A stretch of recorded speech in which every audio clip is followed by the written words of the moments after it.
U organizaciji Voice, Vojvođanski istraživačko-analitički centar, iza čijeg osnivanja i rada stoje separatističke strukture u Novom Sadu, održan je sastanak na kom su učešće uzeli tužilac Boris Majlat, tužilac Slobodan Joksimović i naravno projektant obojene revolucije, poznati srbomrzac Dinko Gruhonjić.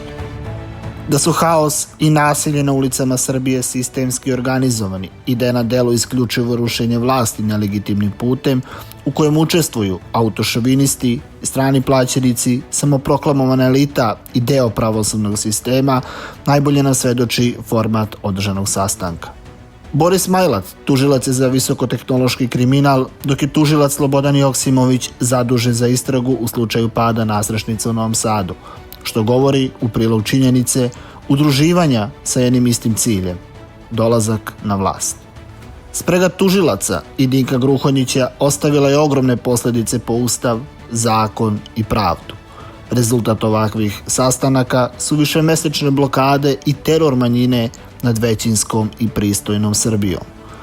Svoje mentore, podle namere i pristrasnost više ne kriju od očiju javnosti, već suprotno, zajedno zagrljaju, smejući nam se u lice, pokušavaju da Srbiji oduzmu slobodu, suverenitet, u krajnjem budućnost.